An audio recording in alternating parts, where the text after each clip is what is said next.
have all these different functions, nobody's able to do it all, right? So you try to find the best person for all the different functions, and that's how you kind of build the business, right? Welcome in everyone to MBA Unplugged. My name is Charles Winfrey. I'm your host alongside my co-host. Hi everyone, my name is Liam Wong. It is my pleasure to be the co-host for MBA Unplugged. For my very first episode, I have a very, very special guest, RoD Batiste. So nice to have you here.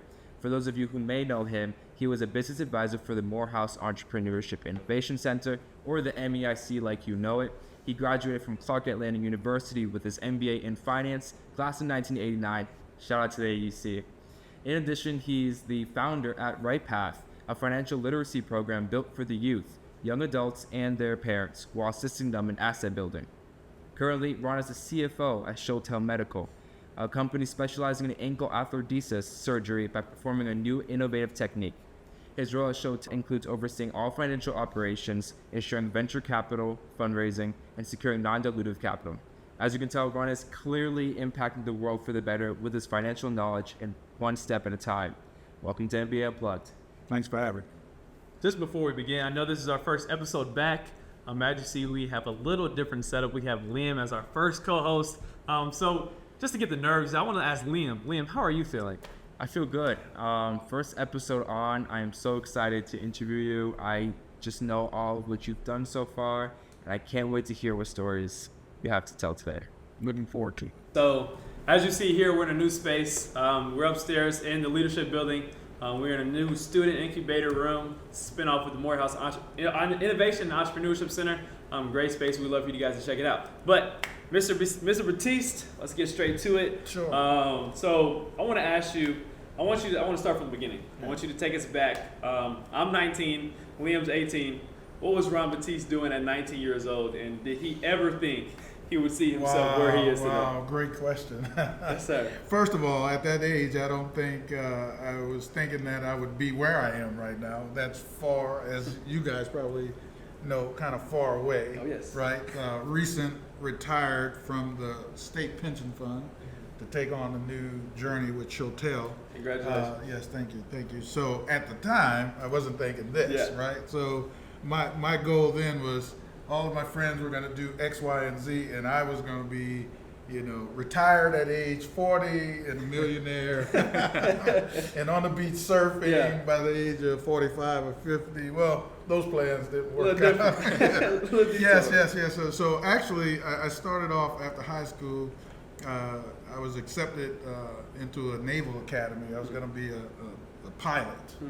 Yes. So I got accepted into Embry-Riddle Aeronautical University, and there was a pipeline between my high school and Daytona Beach, the Embry-Riddle campus in Daytona.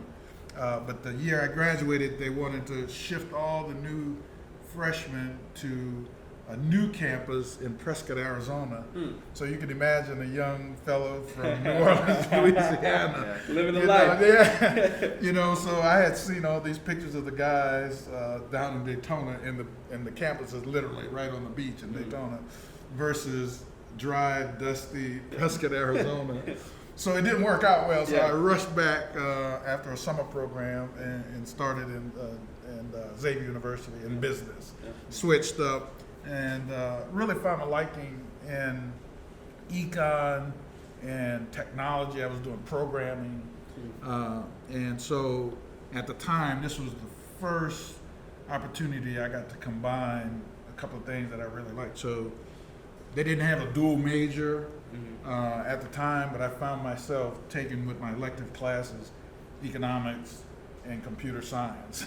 This was back in the early 80s. That's a mean combination. Back then, right? It wasn't really happening. Right. You had CS majors, and then you had business majors, and I kind of combined the two.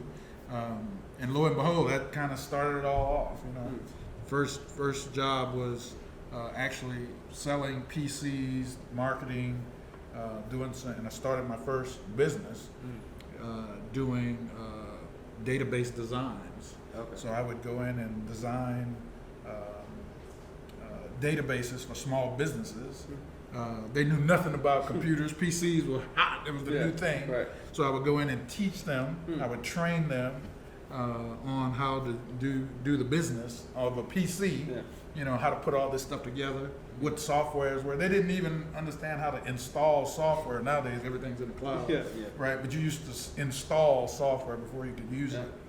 And I was getting paid like $60-$70 an hour back in the '80s, so it was a pretty good gig, So that's how it all got started. That's and I was kind of right at the age of 20, 21 doing that.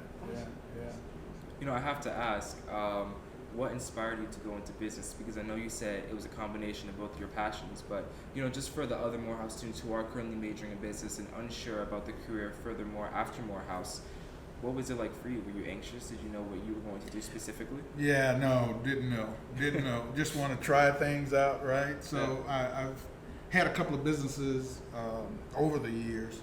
That first one that I got started was an outgrowth of what I found where there was a niche, there was a need, the training of people how to use computers. So there was a need there.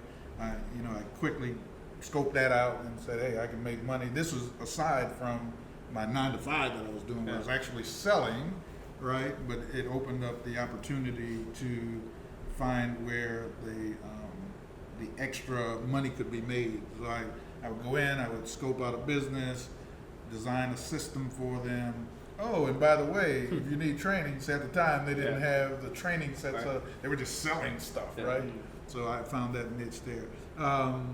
So that was the first, but then after a couple of years doing that, a friend of mine told me about finance. I wasn't really a finance guy at the time, and so I thought I would go back to business school and wind up on Wall Street. Of course, the market crashed, and then I had to come up with another plan. So I had to come up with another plan. So the new plan was to be a corporate banker.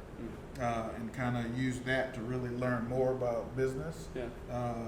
As a lender, a corporate lender, you're in the nuts and bolts of business, right?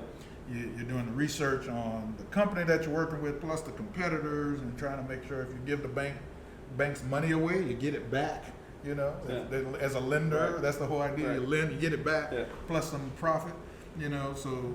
But you're connected with the business. I remember, I'll tell you this one story. There was one guy, we were doing financing a construction project, and the guy called us out, hey, I want to show you, we got started, he was real happy. And we went out to the site, and all it was a hole. He was so excited about this hole. But we were there, cheering him along. The dream is there. Once you get it started, man. So that financing of business is a big thing. And as a new banker, and I say this because I think it's a great way to get started on corporate banking side. If you really want to get your feet wet, you don't get paid a lot, but you really learn business from an entrepreneurial standpoint. Because you're in the trenches with the small business owner. Right. Now, one thing I really want to hone in on, I know you just talked about a little bit, kind of the entrepreneurship side, how somebody literally just had just a hole, but they had this idea. And I think today, so many students want to be entrepreneurs. This summer, I started pressure washing business, my own entrepreneur. Didn't turn out how I wanted, but the experience was there, and there were some hard times. And the question I want to ask you is, I know you said you've done all these entrepreneurship gigs, and we talked about the positives, how much you made, the impact, but what were some of those challenges that you really faced? Because every entrepreneurship has the glamour. Everybody, I can be my own boss, make however much, but I see you shaking your head. You must have some stories about some hard times. Oh man. Well, first of all, to be an entrepreneur, you have to have a big belief in yourself that you can make it happen, right? So or you're not going to step out, right? So that's the first step. But with that, you got to maybe do some self-reflecting too on some of the things that you don't know, and I think we're eager to get it going, and sometimes we go faster than we think we should go. And so one experience I had, I started a small software company, and like I mentioned, I did database design, database programming, and stuff like that. And so this software company was called Testing Technologies. So it was no more than a database that would scramble preset questions and answers. So as a user, you could go in and say, I want to do 20 questions of this type, and it would go into the database, grab them, scramble them up, put them out, and give it to you. So I did a lot of that. I did the design, set it up, actually had a website. It was a big thing, right? Website, ordering online. This was before Shopify. I was doing everything. I set it all up, right? But the thing was a little buggy. The program was a little, because I was moving too fast, right? And I was doing it all myself. So it wasn't like I had a testing team, so I'm out mailing out these things with diskettes and CDs at the time. That's foreign language to us. You don't know anything about a diskette. Right. I don't even know what that is. Right.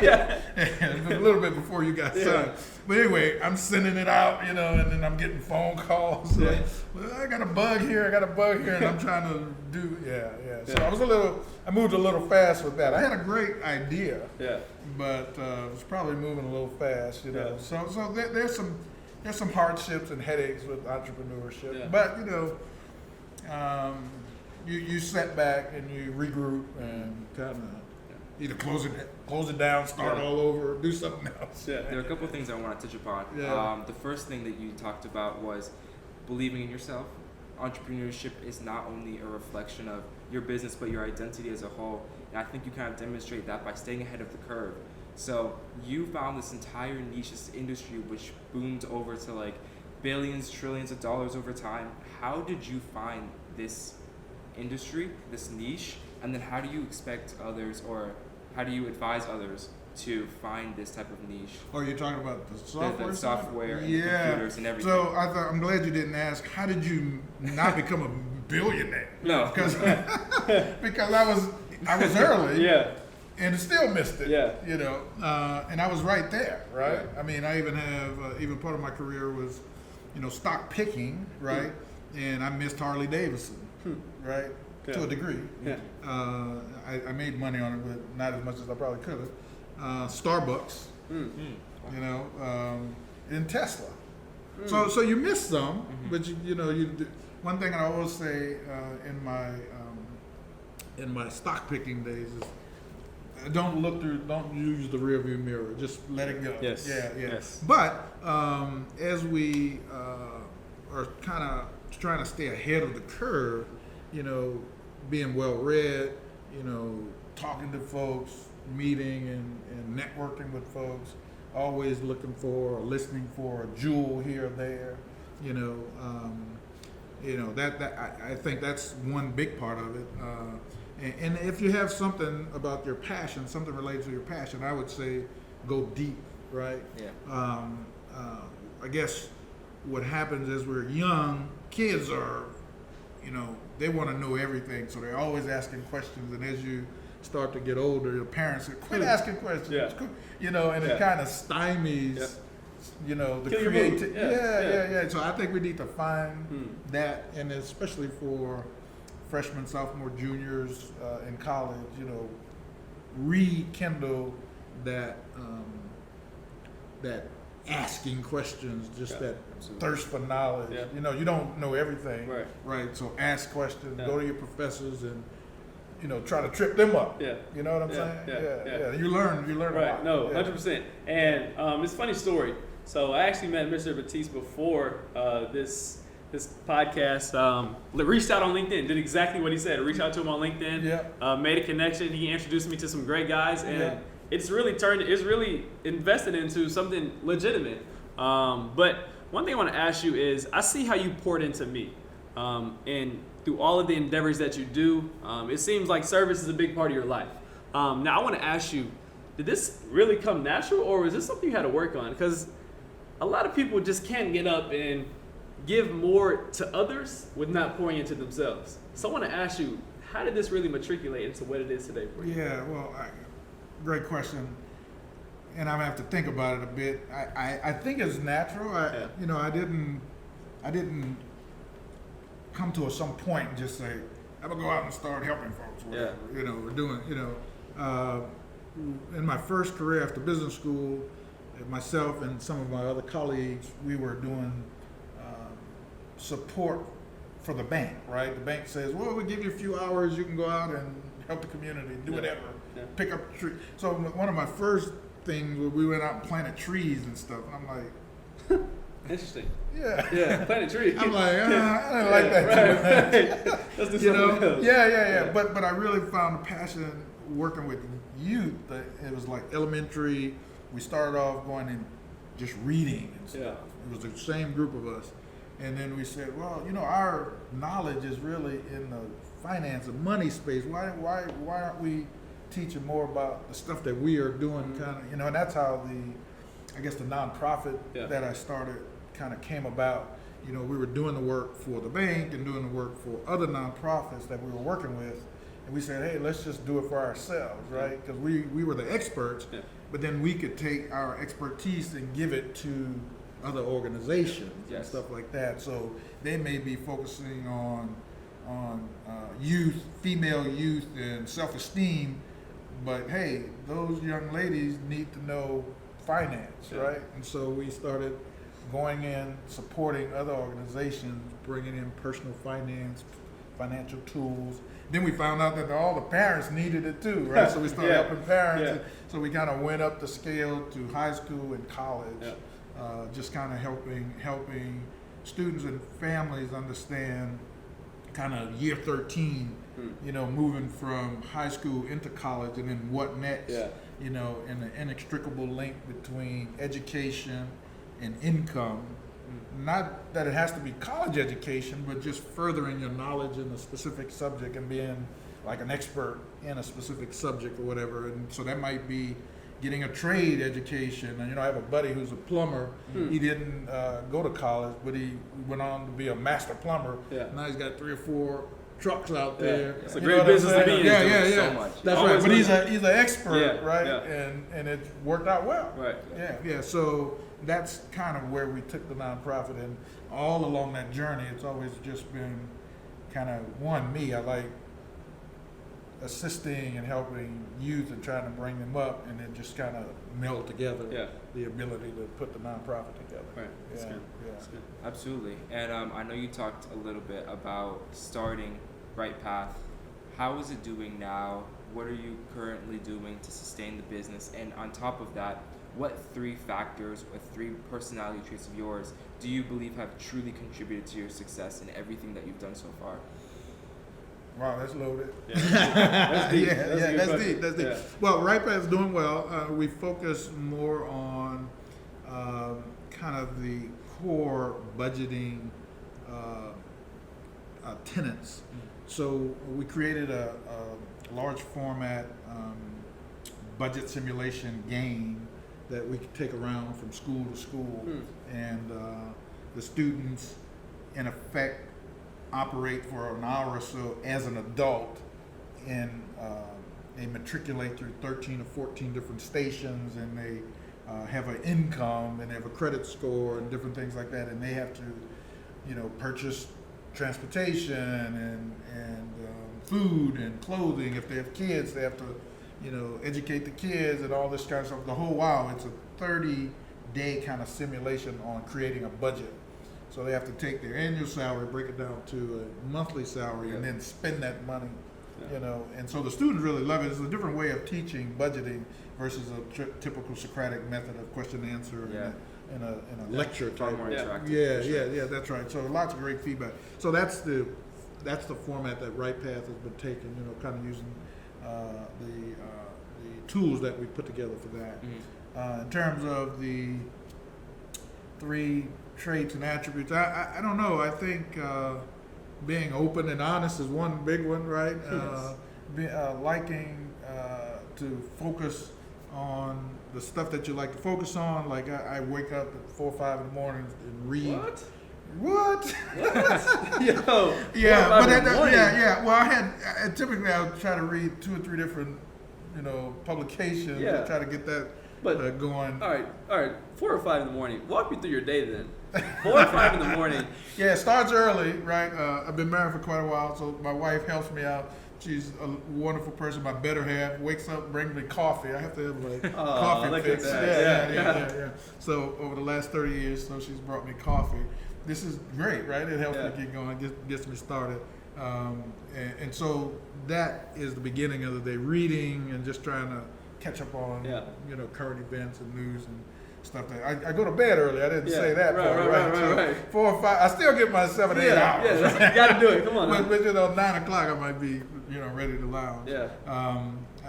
And then that's kind of when it gets started. Now in the entrepreneurial position I'm in now as CFO of Shotel, I kind of make my own schedule, so I'm not rushing into the office. Before I was off and rushing into the office at 7:30, something like that, and then kind of putting in time at the market, at the desk, meetings that were kind of, it was kind of driven by the activities of the management of the fund and outside folks. Now, I can set my own schedule, I can set my own meetings and stuff like that. And so if I want to, block a time in the middle of the day where nothing happens, That's awesome, man. I go to my Calendly and I take those times. No. You know what I'm saying? 11 to 1, that's not that's me. right. That's not available. No, that's awesome. A lot more flexibility. Right. So I know you did undergrad at Xavier. We're here at Morehouse. We can have that conversation about another day. What's a better HBCU? I got accepted to Xavier. To Morehouse as well. Oh. So But remember, I ran off to Embry-Riddle. Right. And then rushed back. Yeah. So rushed back to Xavier. Didn't want to come back to Atlanta. Well, I was in New Orleans, from New Orleans. Okay. Yeah. So I was in New Orleans. Oh, okay, that makes sense. Okay, that makes a little more sense. Okay, well. I missed the boat. That's okay enough. Xavier, I love Xavier. That's my school. Oh, yeah. But, in a different sense, if I had more time and stuff and didn't want to blow another whole semester, I probably would have kind of rethought the thing and challenged the administrators to still accept me after I kicked them to the curb. Right. So we're like, so it's interesting. Everything you said, career experiences you've had. If you had the opportunity to be back in our shoes again today, if you would do anything different, what would it be? I say, you guys have some of the best professors around, right? Shout out Professor Young. Shout out Professor Young. Yeah, we know him well. I would say use them, right? You guys pay a lot of good money to be here, right? And college is really a time for you to kind of bring yourself up the curve, right? These professors are a significant resource, and so like I mentioned, when I say ask a bunch of questions and try to trip them up, but you can't go in half-cocked, right? You know what I'm saying? So you have to do your work, you have to do your homework, and try to bring yourself. So it's kind of almost like a challenge game. You know what I'm saying? If settled in on a major and something that you really want to focus in from a career standpoint, get as much knowledge as you can from outside sources and then go to those professors and, like I said, try to challenge them and do as much as you can. In terms of the career focus, exploration, talk to as many people. I think you've done that, right? You called me and you're like, hey, can I get a connect with blah, blah, blah. That is critical, man. If you can connect with as many people as you can and either shadow or ask questions or, hey, take them for a burger. They're probably going to pick up the tab anyway. Free meal too. Don't try to go to Chops. They'll probably let you pick up that meal, Just a little Steak Shack. Go to those Steak Shack, something like that. Get a burger, just sit down and just see if you can pick their brain. Right. So I think that exploration in either conversation or shadow is something that I would do. I didn't do enough of that when I was back in undergrad. But I would say, try to do that as much as you can. Absolutely. So going back to your core values, you said openness, honesty, and curiosity. And curiosity has been brought up multiple times in this conversation. How important is curiosity as a whole? I know we talked about reaching out to professors, reaching out to other people and connections, but it seems as though curiosity has often been pushed down in this day and age with social media just right there. You're able to Google anything. How do we leverage curiosity and how do we actually implement it to our lives? Yeah. I mean, great question. I think the journey that we're all on is about education and not just university education, but I think we're always learning, right? I don't think you ever know it all. Right, I could say I'm an expert in finance or expert in accounting or something like that, but I still don't know it all, right? And then there are other things outside of that, right, that you need to know and learn, especially in business. That's the whole idea behind business. Is you have all these different functions. Nobody's able to do it all, right? So you try to find the best person for all the different functions, and that's how you kind of build the business, right? So find the area that you really want to focus yourself in, and just keep being curious, learning more until you try to be that expert, right? And have fun doing it, of course. And yes. And nowadays with the social media and technology overall, that it just opens so many doors and opportunities for you to find information. But I have to caution you, sometimes you get folks out there delivering stuff that may be not so right? Yes. Which then gives you another challenge, right? For you to kind of go a little deeper. Your own due diligence. Yeah, do your own due diligence, right? Don't just take everything on face value. Absolutely. It's good. So my question for you is, what's next for you? I know you just said you retired from state pitching. Congratulations on that. Currently, you're the CFO of Shotel. That's right. Even your nonprofit. So what's the next 5 years look like for you? Yeah. Still trying to figure that out. Hey, that's real. Curiosity, like we said. That's right. Right back to the beginning. So I see Shotel, because it's in its infancy stages, kind of growing slowly. The plan is to get enough traction where we then begin to have inquiries and kind of questions from some of the larger strategics. We have one product. We have 3 other products on the drawing board. So there's an opportunity to kind of tell a bigger story. And right now we're a small team, so we have to build out that team as well. So it's got that part in it too. You got to, like I mentioned, you got to go find the right people for the right pieces of the business. As we grow right now, we're wearing multiple hats to make this thing go. So I'm looking at kind of a 3 to 5 year runway for that thing to really kind of all come together. Like, that's just on the Shotel side. And then what's the next venture? I don't know. We'll probably to be determined. Yeah. I got some ideas right now. I may have a act 2 in there as this thing is developing as well. That's awesome. Well, Mr. Batiste, I want to find a way.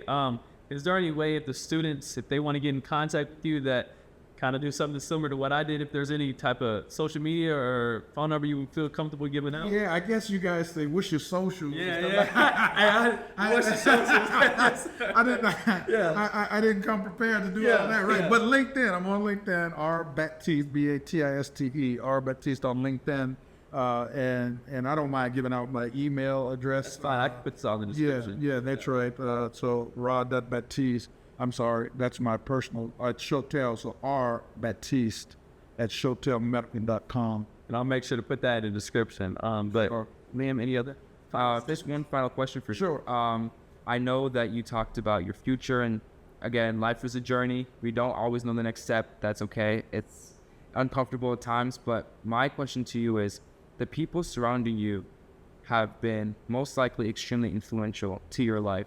Who do you think was the person that helped you most along your career, your personal journey, just everything in maturing into the man that you are today? Good question. Another good question. I have to say, my dad kind of set me on track way back. And I'm sure your dad probably given you sayings, right? And even though I worked, nearly 30 years at the state and as a career, one thing that he taught me as we were growing up, taught work, but the saying was, son, a job is just a crutch. Right? And if you think about it, like, while he said that, did you learn anything because you were at this thing? No, but all the while I always had some kind of side thing happening, right? If I lost a job at any time, I knew I could still be successful, right? So some people may say a job is just a crutch and think that means you have to be an entrepreneur. Not so. All right. I think that you have to be able to be broad in your perspective and understand business and finance and how the family unit works and how money flows in and how assets are doing. You know what I'm saying? And then put your own plan together to make that thing work. But remember, a job is just a crutch. So if you focus in on only that job and think that's your thing, that you silent mistake. It's changed. Yeah. But 100%, I completely agree with everything that you just said. Becoming a lifelong scholar is extremely important.